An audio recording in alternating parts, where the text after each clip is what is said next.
5 seconds or anything? No, go. Okay. Hi, I'm Nathan. And I'm Katie. And you're listening to the Content Marketing Lounge podcast.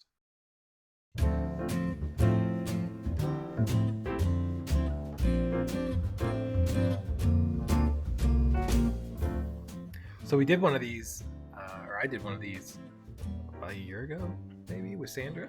And it came out really well. I really liked it. Sandra asked me questions, and you have some questions that you've pulled together. A lot more questions. Well, and tell us again, who's Sandra? Sandra's a member of the group, has been for a long time, and is a friend of mine.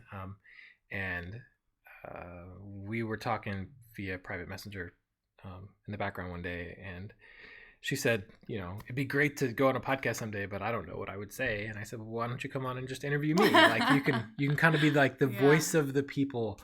And the deal was, and it's the deal we did then, and the same thing here today, is she gathered questions, and sort of the challenge was that I was not able to see the questions ahead of time. So I'm coming to each one of these questions fresh. And hopefully I'll be able to give good answers. I don't know. We're going to find out. But I really enjoyed that particular format. And I asked Katie to ask you to put together some questions to do that again. So I'm cheating a little bit because most of these questions are sourced from the Content Marketing Lounge group. So I've seen them all before. I just don't know which ones you've picked. Yeah, and, right. And I do like the idea, like in Facebook, I can only answer in a few paragraphs. But here I can give some more detail, and we can, go into it together to talk about how we do things or whatever. So, all right. Yeah, hit me. What do you got? So this is one that you specifically posted the other day. So we're just going to start with this because it's a really good place, I think, to start. It's literally, I hate my job and I want to start freelancing. Where do I start? Yeah, I hear this one. I don't know if I hear it personally. It's one that I see floating around in various forums that I'm active in. It's the reason I refer so many people to our group from other groups that I'm in, because I just constantly, people are like, all right, hate my job, can't do this anymore. What do I do? And I was like, well, you can start by joining our group. Yeah. There's different variations on it too, which is, I hate my job. I'd love to freelance. I just got laid off. And I need to make I've seen that too. I need to make some money. I saw that one yesterday, actually. And so, what's the actual? Where do I get started? Is that where do I start? Okay. Is the way you put it. The first thing to do is to realize that freelancing is not a quick fix. It took me a solid year probably to gain any sort of like income that I felt comfortable with. Like anything stable or... Yeah, to where I felt like I could actually start to budget in some of the money that I was making into the normal finances of the family.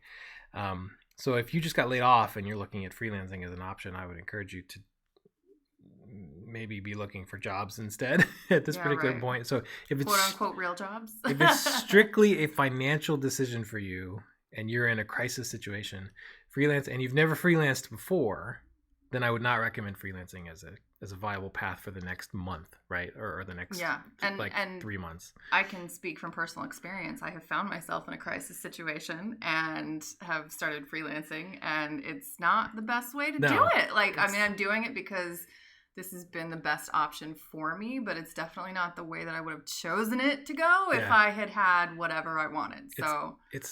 So financially, it's not a great choice. There are 100 reasons that freelancing is awesome. Like there's all kinds of reasons to do it. Short-term financial gain, if you've never freelanced before, is probably not on that list. So reasons to begin freelancing is if you're in that situation where a viable place would be, if I hate my job and I want to turn to and I'd love to become a freelancer, you have a passion for it, or you'd love to work for yourself, that's a great place to be. Yeah, that's a passion project. So and you have like a regular income still. So don't quit that job. I know it sucks. I've been there. There was a day in an old corporate job where I got a performance review. I wrote about it in a previous blog, and it just sucked. Like I was coming off the best year of my career, really performance wise. I won a company performance award, and one of those things where they buy bagels for everybody, and bring you up to the front and talk about all your accomplishments. And that had happened like a couple months before my performance evaluation, like the annual performance review, right? And I went into the performance review. That was really great. All my numbers were great. And then my raise was like basically nothing. Like they were like, well, you came in kind of high relative to everyone else. I'm like, what? Just because I negotiated my salary now? Yeah, everybody else was thrilled too. I'm going to get whacked on the back end. And I was really upset about that. And so, but that's when I really started to look into freelancing as a thing that maybe I would do full time. But I spent 2 years from that moment until when I left. Yeah. It took me 2 years to really build up to where I felt comfortable making the jump. That's a long time. Yeah. Yeah, but it was worth it. It was great. And once I knew that I was going to go the freelancing route, my job got way better. Like way, way better, because all of a sudden I didn't really care that much about what my boss thought. Yeah. Which is a huge part, I think, of the dread and anxiety that so many people have. I mean, that was a big part of me in my last quote unquote real job, was like, you know, oh, my numbers aren't good, or this is bad, or whatever. And like, it just felt like a bad culture because I was afraid I was going to get fired. Yeah. And it's like, if I had taken a half a step back and had any sort of like, scope in my vision, like I would have seen like, oh no, like I'm just one of the like average pack. I need to stop worrying about this. But getting that pressure off, that's a big deal. It was a big deal for me. So those are some things to say. You want to start to think about it as like you're going to build the exit ramp while you're still driving the car on the freeway. So that's a great analogy. Yeah. So you're still driving on the freeway. Up ahead somewhere is an exit ramp, but you're building it, right? So you can go as fast or slow as you want on that. The key thing that you're going to need to learn if you're just starting out is the sales and business side of things. And I've got a great free resource now that's out there called Client Acquisition 101 that will take you through all of the beginner steps to like, how do I land a client? How do I go through this process of getting somebody to actually take me on for a job? So I really do recommend you go there. It's like a 5-hour class. So that one's getting to be, I've got some new stuff coming up here pretty soon. So I'll have some new resources for you on stuff like that as well. But a couple of specific steps you can take, just to give those here. Pull a portfolio together. That's the first thing. So it can be as simple as like a Google Doc with like just links to things that you've written, or like PDFs of designs you've done if you're a graphic designer. Like you need some way to show potential clients what you can do. So that's the first thing. The second thing is to find some method of connecting with potential clients, and that you want to do this before you start to pitch anyone. You got to find where those people might be. So you start reading job boards, start reading LinkedIn postings. Go see if you can find a place where the people that you want to connect with are hanging out. It may be a Facebook group. Depending on what you do, it may be like a Reddit subreddit. LinkedIn groups are a great place to go mining for managers and things like that. And then the third thing would be just to ask around. So a whole bunch of business happens because, you know, somebody's brother knew somebody around the corner who needed a thing. Yeah, I've gotten a lot of random little leads that way. I mean, like, you know, I'm still early in my business, so it's not a ton. It's like 2 or 3, but like, it's amazing how often that happens. Yeah, start to make some connections. If you don't have local connections, man, I have this like insane, awesome Facebook group that like, I know I could tell you 50 people right off the top of my head that I know personally now because of Facebook groups that I could reach out to for favors. Now, those aren't people who are going to hire me, but they're people who are connected, right? They're connected out to other people who might be able to become a client one day. So those are all kind of small things you can do. I think the big thing on the answer there is don't go the freelancing route if you're in a financial crisis. Yeah, I mean, so get yourself stabilized with a job, even if it's a job that kind of sucks, and then on the side pursue freelancing until freelancing becomes something that you become much better at. That's the path to go if you want to become a freelancer. Nice. Okay. Next question. This was a pretty specific question about a senior writer role, and that question is, how much salary should you expect for a full-time remote position with benefits? Yeah, I saw this one. And I like this question because I think we talk a lot about freelancing, but I think that also working a quote-unquote job that's remote is really adjacent to having that same flexibility and freedom and all that stuff too. So it's very, in terms of a lifestyle. I mean, I just took this job at Groove. That's right. And I'm trying to say it's a little different in that things are a lot more planned out, and it's just one company.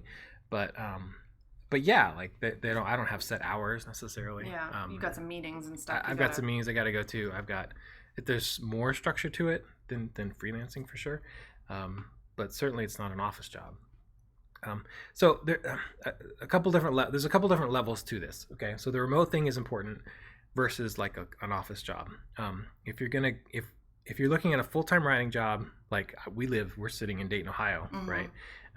If you're looking at a full-time job for a senior writer here in Dayton, Ohio, that's like an office job, you're probably looking somewhere in the 50 to 80 range. Like, right. I know that's a wide writer, range. That's a senior writer. Not even necessarily like a supervisor. Correct. So that would be what I would consider to be fair compensation. Okay. Now that's full benefits, and that's working in an office, and that's important. I'll get to why here in just a second. If you're looking at a remote position doing the same job, those numbers should go up. And here's why. When you're in a remote position, that company is not paying for your office. They're not paying for your gas. They usually don't even provide equipment. Like they don't provide a computer. Like there's a lot of actual stuff that's expenses that the company is pushing down to you. And so traditionally a full-time remote position, the numbers are higher in terms of salary, but there's some things that the company doesn't pay for that you will end up picking up. Right. So, make of that what you will. Health insurance in the U.S. is a huge deal. Like we're talking swings of $20,000 depending on how they have that set up. So they may say they offer health insurance. Mm-hmm. That may mean they'll pay for you to go out and buy your own health insurance up to a certain number. That may mean they have a plan like that you can join, like a group plan. That most group plans still have like a cost to them. So you might, like my brother is in one. His is connected to a medical system. You would think that like a local hospital medical system would be like some of the best insurance you could get. You think? It's really not so good. The insurance is good, but they have to pay. Like they're paying, I think the number is somewhere in the neighborhood of $500 a month for a family plan. So that's the cost to the employer there is probably $1,000 per month for a health insurance plan, and then they're picking up the remaining $500. Those numbers are really important to understand before you start to make a final decision on what your total compensation is. Mm-hmm.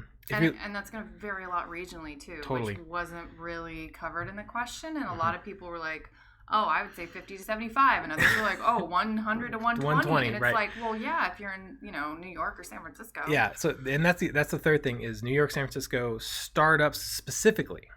If you're going to join a startup, those numbers should be six figures and up. And here's why, is that you're not going to get a job in those kinds of companies unless you're experienced, unless you are a truly senior writer.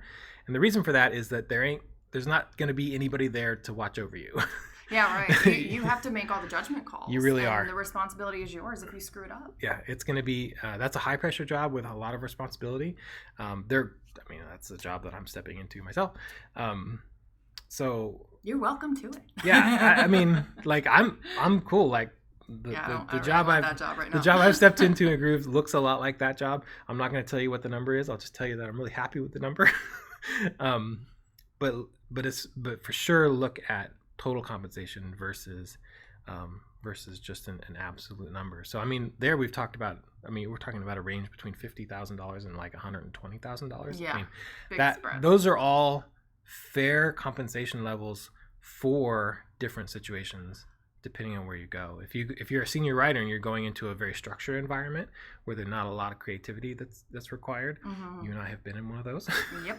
Yes, we have. The compensation is going to be a lot less. Also, it's not going to be as hard.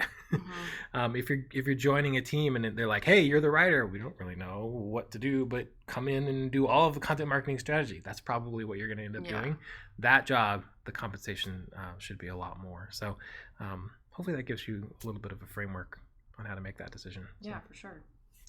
Okay, next question. If you need to quickly up the amount of money you're bringing in each week, say from the loss of a big client, what would you do? Oh, this is okay. So my freelancer like motto, tattoo it on the back on your forehead backwards, so you see it every morning, is never, ever, ever, ever, ever. I don't have enough evers to put in the sentence. Never stop, never stop prospecting. This happens all the time. It's happened to me because I have failed to heed my own mantra. You should always be taking 10% of your time as a freelancer specifically and working on business development. By that specifically, I mean trying to find new clients. So whatever it is that you do to get new clients, whether that's cold email, job boards, referrals, content marketing, if you have a podcast, if you blog, whatever it is that works best for you, spend 10% of your time every week doing that. Okay. And the reason is we all get dropped. Yeah, right. It just happens. So, a company comes in, you're doing a great job, they love you. The person that you're working with like moves on to a new job, they hire somebody new. That person comes in and they want to, bring the whole thing in house and no longer, and all of a sudden you're gone. Like that's just, that's the risk. Based on a business decision they didn't even have any control. It has nothing or whatever. Yeah. It has nothing to do with you. It has nothing to do with your performance. It's just how things go. So all of that being said, I want to say that first. So hopefully if you're always freelancing or if you're always prospecting, you'll run into less of these situations. However, they still do happen. Even if you're prospecting all the time, if you've got one client that makes up half your income and all of a sudden they're gone, that's tough. Yeah. Like that's a tough situation to be in. And I don't really have any magical advice here other than like whatever it is that you do to get leads, go do that. Don't look for this is not the time to look for new lead acquisition strategies. It really isn't. It's the time to lean into the ones that have worked best for you in the past. Yeah. So it may not be pretty. I mean, you may be on Upwork, like taking jobs that you really shouldn't take, like for a little while. You may have to hustle. I did that at one point. And you mentioned in the last Q&A that you did with Sandra that there are ways to use Upwork to your advantage. Like you can search specifically for like the expert level jobs and that will help what you can find. Yeah, there's a 45-minute sort of video within Client Acquisition 101 that goes over sort of all the ways to use a platform like Upwork without getting screwed. Good to know. The key there, and I'm not going to go into it, but the key on a job board like Upwork is to avoid the 99.5% of really awful clients that are hanging out there, and to pluck out the ones that show promise. And that's basically just learning how to use the search filters. Okay. If you do that, you're going to narrow down the field considerably, down to from hundreds of listings for writers or whatever it is that you do to 3, 4, 5 a day. But still, if you're putting in 3, 4, 5 a day, if you're putting in 25 a week, right, you're probably going to get responses on a few of those if your work is good. So if that might be the fastest way to if we're looking at somebody who if it takes some time to actually do the client acquisition and ramping up prospecting and all that stuff, like if you need that quick fill-in, then a service like Upwork is probably a good fill-in situation. For all that's crappy about Upwork, that is a legitimate place to go when you just need work and you need it now. Are there others like that one? It's the biggest one for sure. It has the best volume, and people hire freelancers faster there than anywhere else I've ever seen. So that's where I would go if I needed like clients like now. Okay. So I know some of you can't get on there. There are other things that are problems with Upwork, but if not Upwork, then find whatever job board is hiring people like you. There's usually industry specific things. So Copy Blogger job board is a good one for writers. I'm blanking. There's one for design. I've forgotten where it is now. Journalism Jobs is one for journalists. You can find some freelance jobs there too. Nice. So. Okay. All right, next question. What kind of conversion rates have you gotten and what has and has not worked for you? I remember this question. He was specifically talking about like conversion rates on content. Yeah, and you gave us like a 75-word answer too on Facebook. So I'll give you more than 75 words to answer. The question here is about conversion rates on blog posts. Usually that's the question I get. It's low. It's low, and you just have to be okay with that. You'll see you'll see like the guru people, right? They're the people who are like doing the tours of their mansions and stuff on YouTube. They're like, I ran this ad and it got a 27.3% conversion rate. It's like, okay, great, good for you. Yeah, right.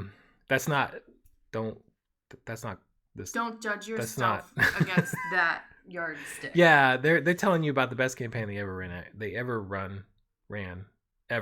Yeah. And probably just one day of it. Like whatever their highest day ever is what they're plucking out there.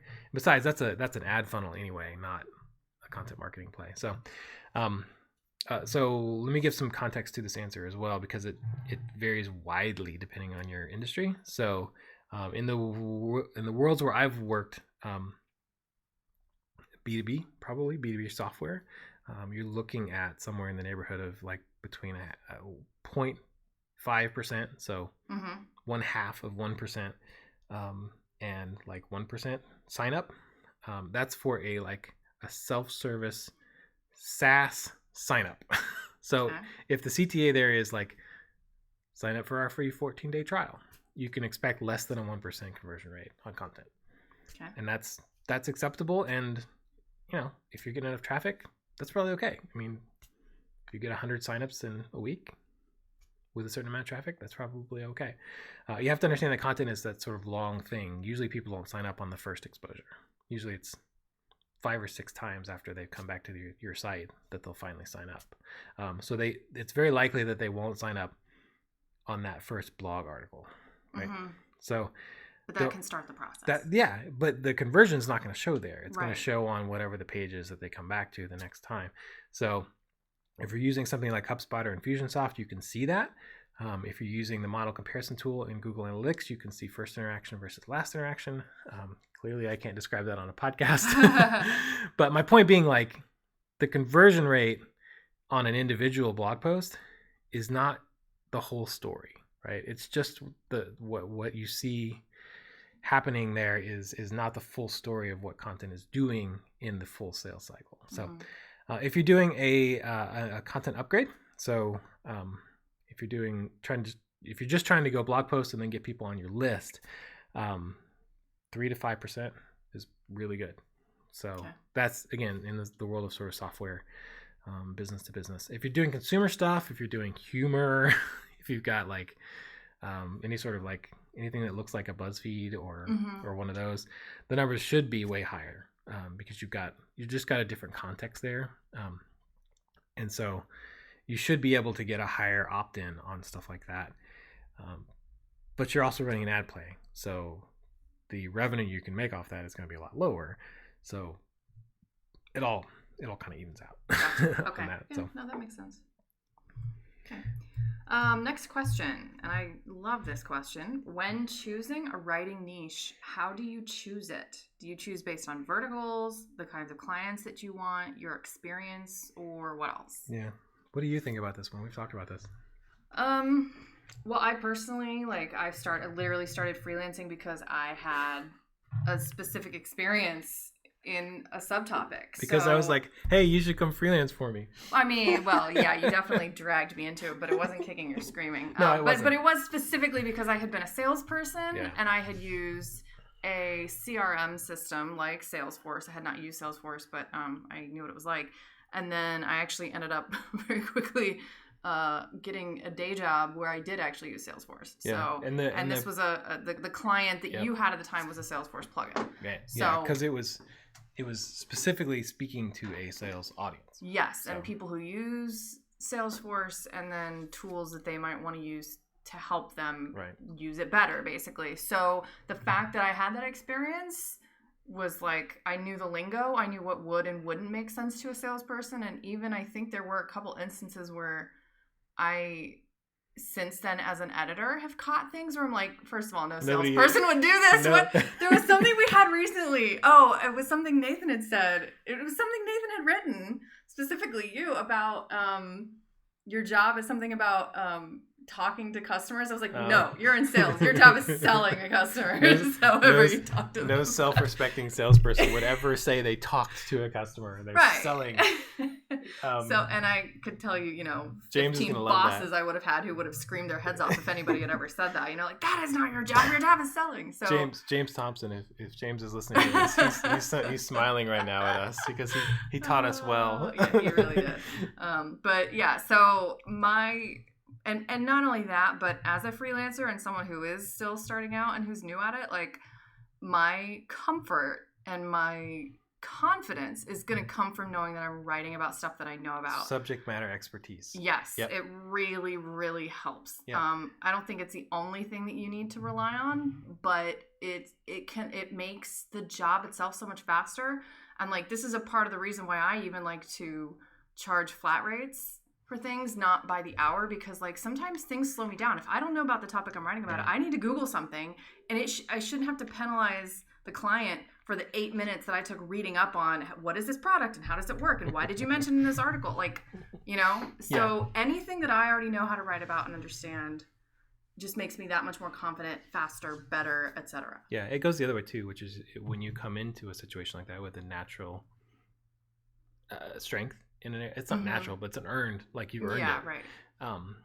It's more valuable. You are literally more valuable for the client in that situation than any other writer would be. And so that was what you just described about having a natural subject matter expertise around the area of sales. I've been riding that train on software for 5 years now. Yeah. Because I can't code well enough to build anything. Yeah. Like I can code well enough to break. Yeah, you have a cursory understanding of what it is and why we do it, though. But I can actually look at code and see what it's doing in various languages. Definitely like web, HTML, CSS. Like, yeah, I can look at the source code of a website and I can tell what extensions are running and what. Right. We Googled something the other day. This was a couple weeks ago now, where we just wanted like a 1 pixel border on our images because we sometimes use white images on a blog. Yeah. And it was a matter of finding the HTML, plugging into the CSS. It didn't work right away, and so Nathan was like, "Oh no, wait, tweak this," and then it worked. Yeah, so. It was a bracket. It's always a bracket in the wrong spot or something. Yeah. But like writers, when you go out and if you think about the broader world of people who are trying to freelance as writers, they're usually not people with any sort of technical background. Right. And so I wasn't able to actually complete engineering school. But you started? Yeah. But I had 2.5 years of engineering school. Yeah. And I can read a circuit diagram. I can, there was enough there that I learned the vocabulary that engineers and software people and scientists use. And since then, I've written, the most technical one I wrote lately was that Edge app. I wrote about Edge applications for JavaScript, using JavaScript technically.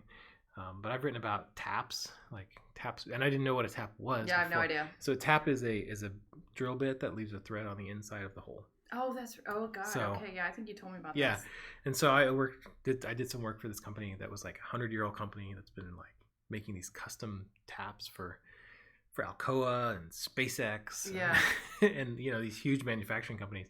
It's just fascinating.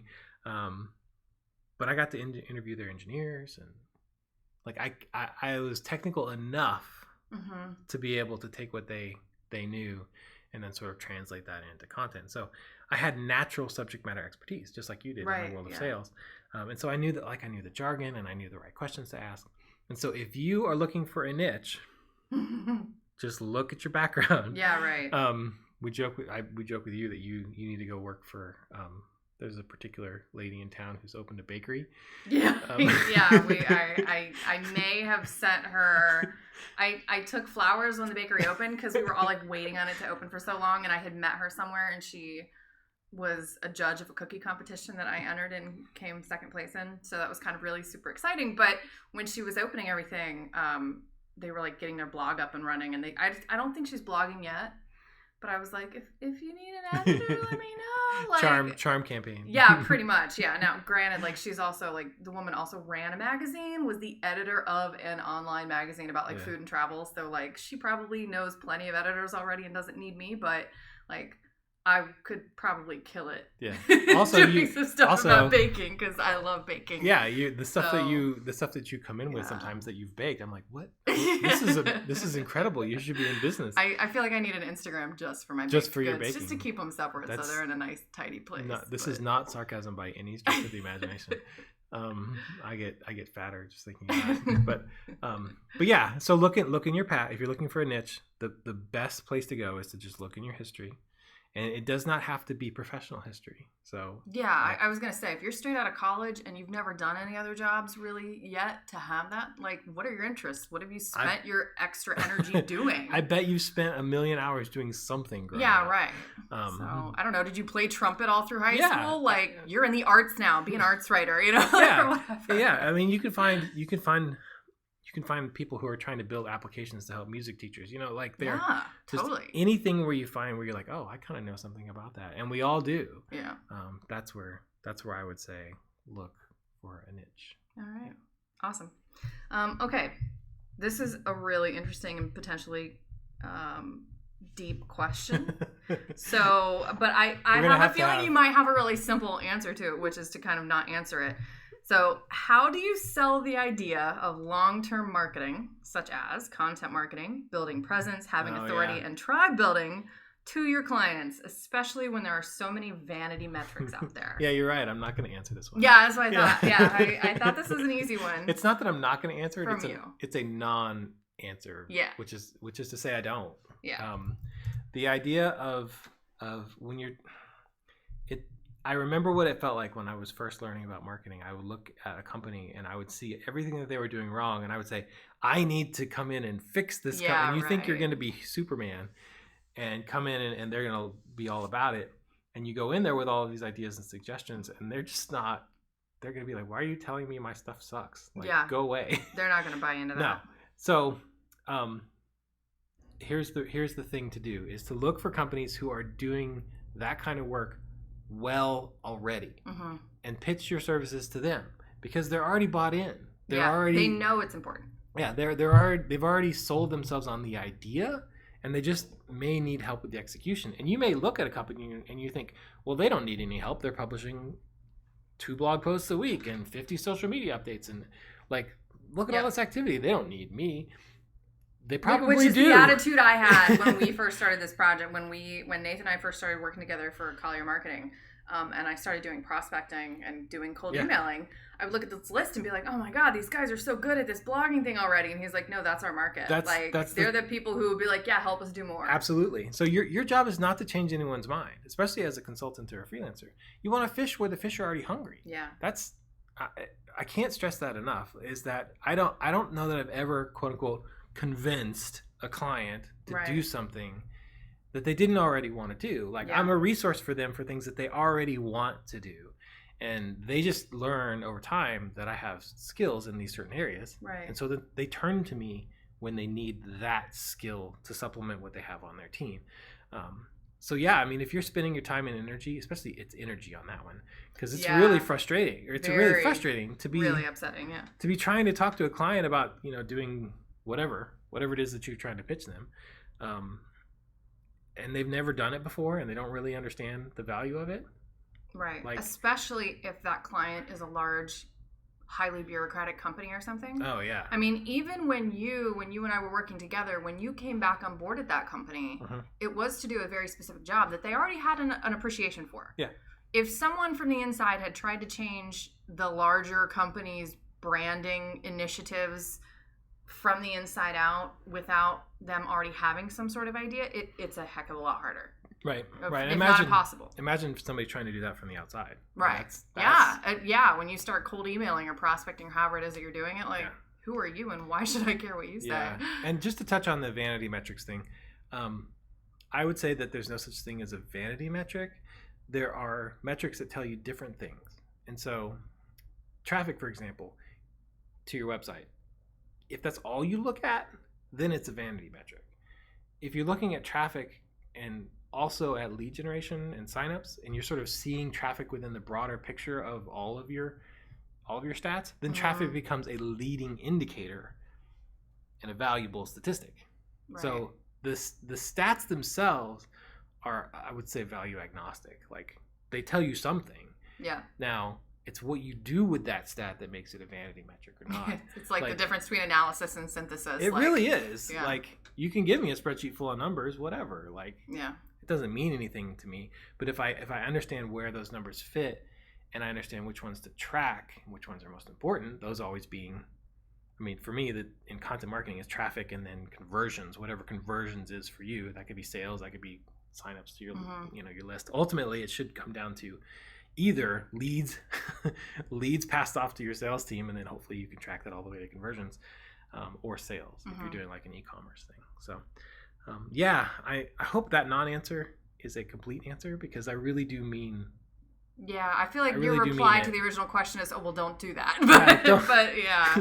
Don't waste your energy on something that's going to be a frustration when you don't have to. Right. Yeah, you don't have to. I feel like if you for some reason have a lot of buy-in mentally, or a lot of like psychological stock in the client that you're working with, like if this is like your mom and she's running a small business, or like if this is a company where like you've spent your entire career and you want to spend the rest of your career there, then like it's understandable if you want to try to change their minds. Yeah. But if I found myself in a place where I've only been for a couple of years and like they're just not getting it and I'm banging my head against a brick wall, like I'm going somewhere else. Yeah, no, people don't change. Yeah. I hate to say that, but now you're getting into a discussion of like building political capital and spending political capital. But this is that question's tied into this a little bit, though. Yeah. So if you've got the only situation I could say where you would try and convince a client would be a long-term client. Yeah. Somebody that you've come to be friends with, really, and that they trust you. And that they trust you. Exactly. That's exactly right. And you're right. Like now that I think about that, I've had a couple of clients where I could suggest things and they would do it just because they came to trust me. But don't do that as you're coming in the front door. Right. Okay. Okay. I think this is a really interesting one. That you have some great personal expertise. I want to put together a content marketing course. Where do I start? And, and the original poster had said that this is specifically for their existing clients, which is LinkedIn marketing related. Okay. So, it depends on if you want to sell it or not. But even if you don't, because I can see a situation where you would use a content marketing course as sort of like an onboarding thing for a client. So it's part kind of like, here's what I'm going to be doing for you, and you need to understand it. Yeah, as part of your consulting package. Yeah. And I have actually used it that way for some coaching clients. I've used Client Acquisition 101 that way for my coaching clients for a while. Like I'll say, you need to go watch this section here, which is a complete answer to that, this thing that you're dealing with. And that's really handy. Like that's a great way to use an online course. But if you want to, let's go with the situation where you might want to create something that you could eventually sell. Okay. So I'll go with that because I'm smack in the middle of doing it. Yeah, right. now. And you've migrated things too. I have. So you understand the pain of if you want to change platforms. So I originally just had like videos kind of available for download. So I literally put MP4 documents up on Google Drive and then sent people links. That was how it worked way back in the day. And then I use Wistia behind a password that I would send to people. And then I use Kajabi, and now I'm on Thinkific. And these all have some sort of pay wall situation. Yeah. Drive. Drive is the $5 a month or whatever. Okay. Whatever it is that comes with my email. Yeah. But you'll need somewhere to put your videos. So I really like Thinkific. Actually, now you're on it. Yeah, it's like $50 a month. It's a nice platform for people who don't want to who don't need the whole huge feature set. Kajabi's fantastic. But it can get expensive, especially if you want to do multiple courses, which is what I want to do. So both of those are really good options for actually hosting the course. But I'm kind of working backwards, I guess. The first thing to do is to outline your material like you would like any sort of content piece. Basically, if you were creating a syllabus for a class. Right. And from there, you need a good quality mic. We use a Blue, what's this called? Yeti. Blue Yeti, which is we're using right now to record this podcast. Test the microphone, definitely, to make sure that you know how to use it. We use ScreenFlow to do the recordings of anything that's done on screen. If you want to do it live and then use the recordings as your webinars, or as your courses, which is what I'm going to do, you'll need a webinar software, and I've used a couple of them. I'm going to be using Webinar Jam for the new ones, which is the best one out there. So I finally just went with the one that. What did you use in the past? I use Zoom. Zoom is great if you're sort of doing corporate kind of stuff, but like it's got no sales, branding, marketing. It's not great for that. Oh, okay. So you can do it. I mean, you can hack it together if you know how to build a web page and like include a Zoom link. That all works. But Zoom is primarily for one-to-one conversation. It's meetings within the company. That's what Zoom is for. Not necessarily putting on webinars that you eventually hope to sell. So do your evaluation there, and then the key thing in terms of actually presenting your material.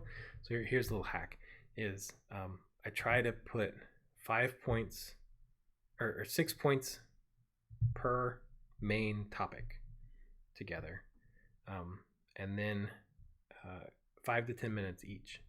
And that gives me an hour of content.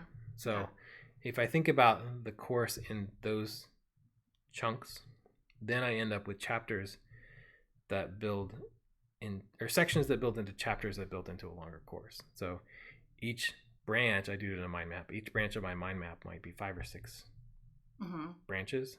That might be 7 or 8, depending on what it is. But I try and keep each one of those to 5 or 10 minutes. Okay. And that makes that breaks down the material to where it still can be really detailed, but it's digestible. Okay. It's the difference between looking at like a huge wall of text or something that like is nicely formatted and has subheads and photos. And what about if people want to do this but they don't want to do video? Like, what do you do to package your materials, and are they something that your clients could get something out of without the video? You need a book if you're gonna do it that way. Basically you need like an ebook kind of thing? You need a PDF that people can download. If you're gonna do that, I would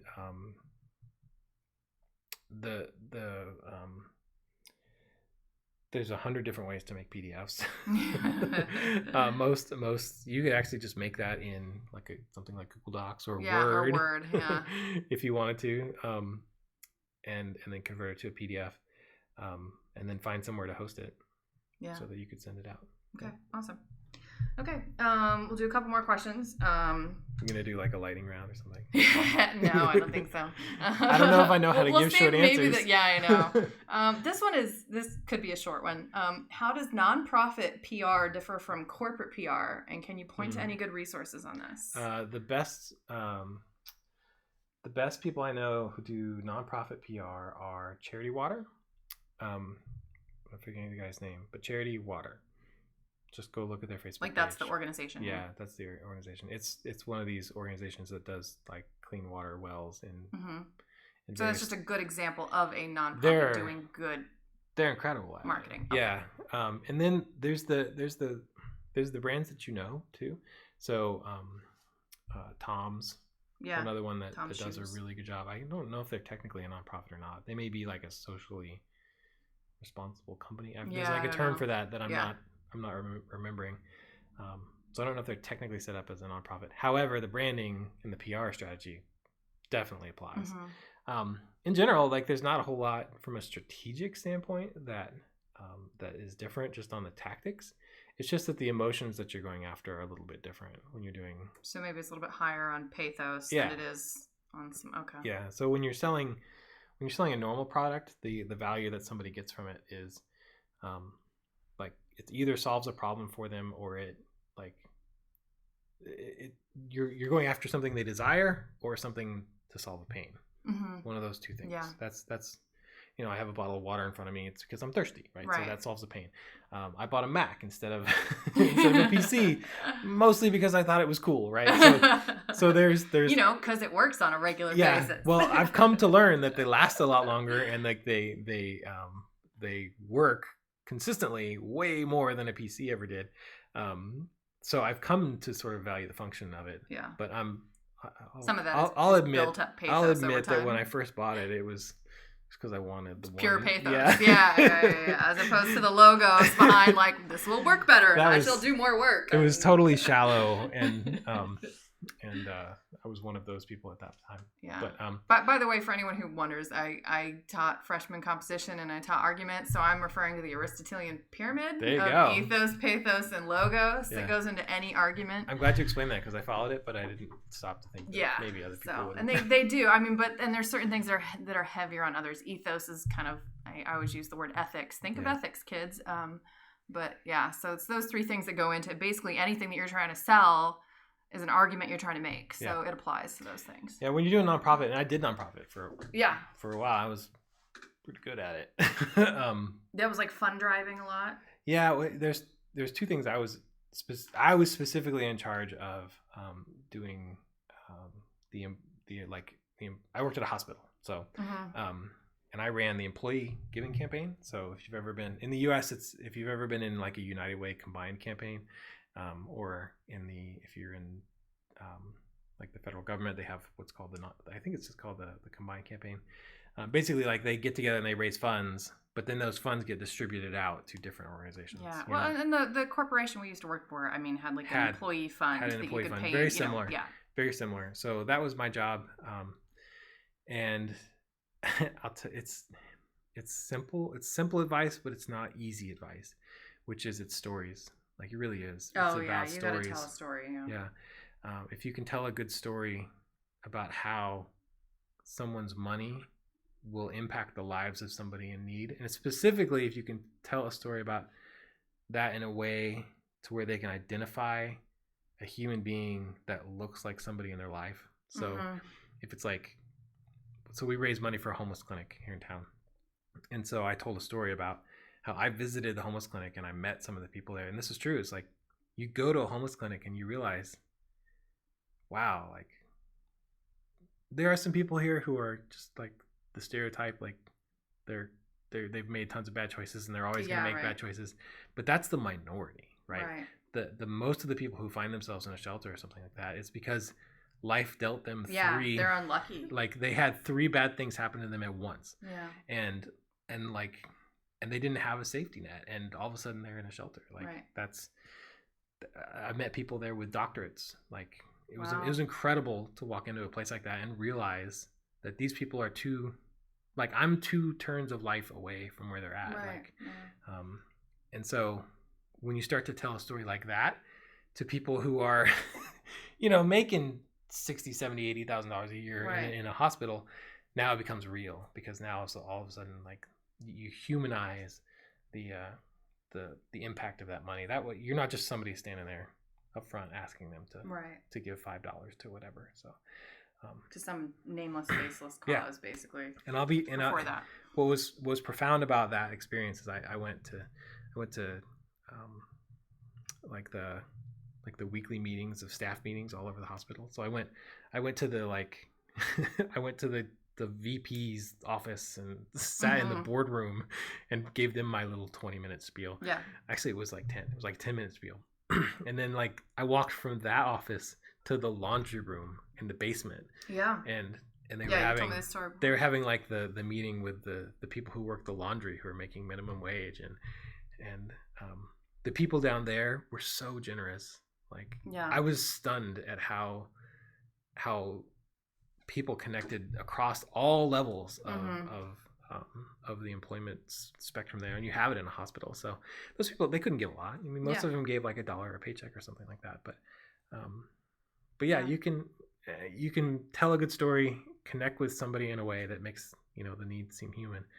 That's the biggest difference in PR. Awesome. Okay. Last one, and this is a little complex.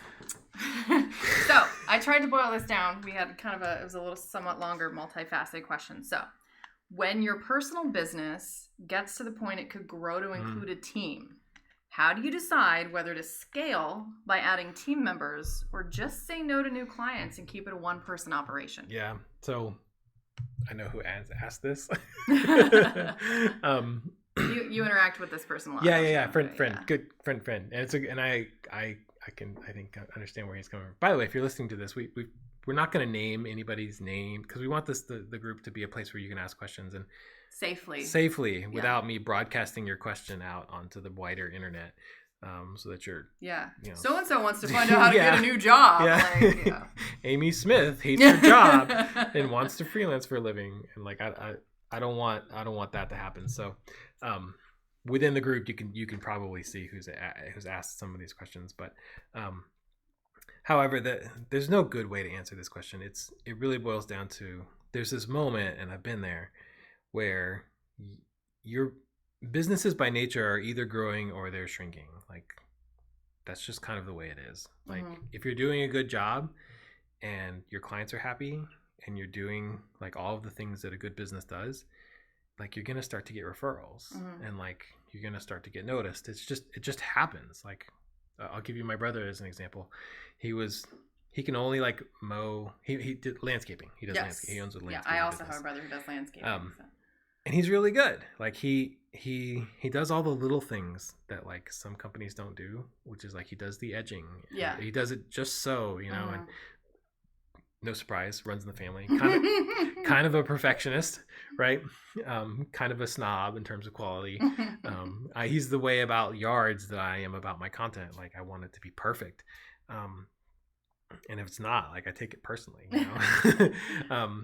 But he was sitting like in his truck a couple days ago, and somebody like walked up to the side of his truck and started talking to him about, he owns, 30 properties in town, and he saw the work they did here and wanted to know if he could help him out because he hired somebody else and that other people haven't been able to deliver. And like, your work gets noticed. It just does.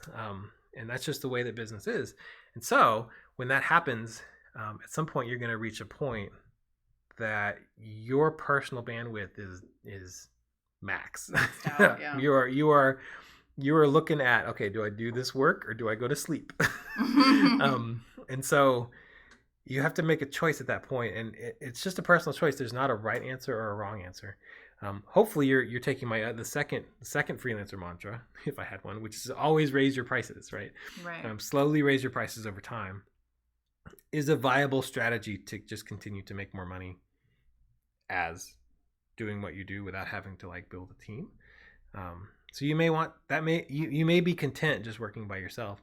You may also find that the kind of work you do is dependent on you. Like, you are the special snowflake. Yeah. And like your work, and I don't mean that in a bad way at all. Like, what I mean is like, you have unique experience that other people don't have. And so if you try and clone yourself by hiring somebody else to do what you do, you're just gonna like, what's the movie with Michael Keaton where he like clones? I'm never gonna clones himself and then clones the clone, and duplicity or something. Maybe something like that. Something like that. I can't remember. And you get down to like the fourth clone of the clone of the clone, and it's a fairly poor imitation of the original, right? Multiplicity. There we go.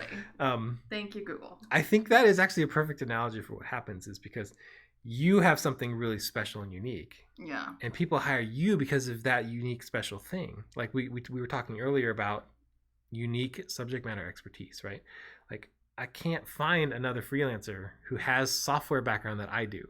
Like, there's a couple like that I've met in the group, but guess what? Like, they're booked. Like, I can't really hire them and make a profit myself at this point because they're already there. Like, they don't need me to give them work. They got plenty of work on their own. Now maybe there are people out there, I'm not sure. I'm sure there are. Point being, like, I if I hire other people to do the exact same kind of work as me, that work is not going to be as high quality as mine. It just isn't, because nobody else has the unique skill set that I do. Right. And people hire me for that uniqueness. Yeah. So and it doesn't mean that they're not going to be as good as you. It simply means they're going to be different. Correct. Because the values are going to be slightly different. And so there's some work that happens in Call Your Marketing, right? That's the Nathan special, right? Like, I'm not going to give anybody else the JavaScript article. Like, it's just not going to happen. Yeah, and there's stuff you and I disagree on all the time. And if I were doing it, I'd do it completely differently. Yeah. So, And so if you want to expand, then the thing to do, and this is actually what we're doing, is you have to broaden the amount. You have to change it from being a Nathan special to making the work that your company does be work that can be done by other people at a high quality. Okay. So it can no longer depend on your unique skill set. It has to be something that can be done by people who are just high quality people, and then that they can learn. So some of the projects that we've taken recently are projects that could be done really by just super high quality writers, independent of subject matter expertise. And that's the kind of project that Call Your Marketing is going to do now that I'm now that I'm more or less unable to write, more than, 1 or 2 pieces a month. So that's the choice to make. There is to do that, though, you have to step back, and you're going to have to carve out some of your time.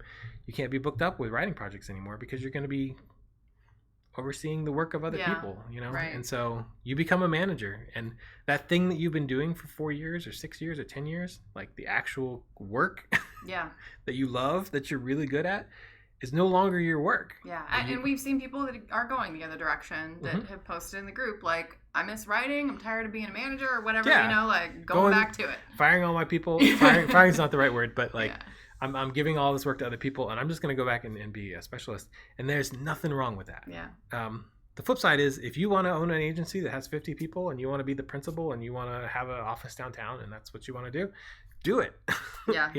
Like there's no wrong answer here. Yeah.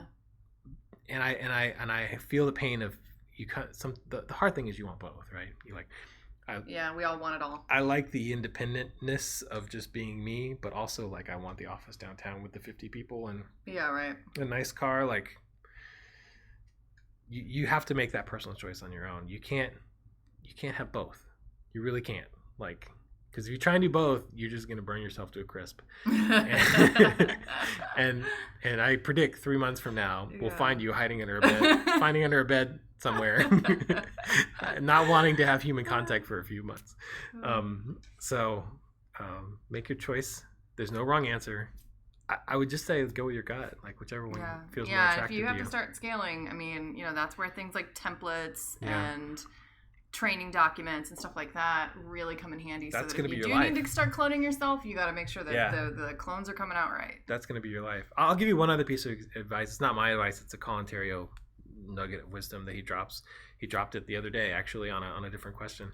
And he's 100% right, which is when you're looking at decisions like this, don't make it financial. This is not a financial question to me. Mm-hmm. Like, it's actually a life. You could raise your prices on those new clients and fire your other clients. The trade-off game works. Never scale, and you'd still be making more money. Yeah, the trade-off game works. Now there's some limit to how far you can take that, but you can live a really nice lifestyle as a solo freelancer if you just keep going on that trajectory. It's to make that decision is a lifestyle question, not a financial question. So what do you want your life to look like? What do you want your everyday life to be? Like, do you want to be a practitioner or do you want to be a manager? Like, I think that's the key thing here is if you want to be somebody who's in there doing the work, learning, like if you want to be on the field playing the game, be a solo freelancer. Right. Don't scale. If you want, to be the manager, then be the manager. But don't try and be the manager who's on the field because you're just going to be tired that way. So I guess that's my answer. Okay, awesome. Well, those are all of my questions for today that we have gleaned. Thank you so much to everyone in the Facebook group who has either asked questions in general. I mean, always feel free to post a question. It's a great place to do it. That's one of the biggest things I always recommend the group too is when I tell other people to join, you can come here and you can ask people and like, you're not going to get judged for being new. Everybody's been new. A lot of people still are, including myself. For anybody who has enjoyed this episode, can you tell us a little bit more about some of the stuff if they want to go back and listen to episode 5 with Sandra? Oh, with Sandra. Yeah. What are some of the things you talked about there? So Sandra asked me, I was first I was in a different place in my That was actually, life. It was a year and a half ago. It was November 2017. Wow. So I was, when was it? November 2017. November 2017. Oh, so that's before all the growing. So I was just starting with growing Vert even. Wow. Yeah, a year and a half. Man. Long time ago in Nathan's career at this point. A long time ago, but also not that long ago. Right. We've come a long way since then. But we talked about lifestyle. We talked a lot about lifestyle. We talked about sort of what my everyday life looked like back then. She asked me what's a day in the life look like, so you can hear that story. And a lot of other good questions from people who are doing freelance work and business work from around the internet. So Okay. That was fun. It was good to talk to Sandra. We'll have to have her on. For sure. For a future episode. I want to hear about the food truck idea that she had. Oh, so all right, fantastic. Sandra, I'm sure you're listening. We'll have to get you back on here. All right. All right. Thanks for listening.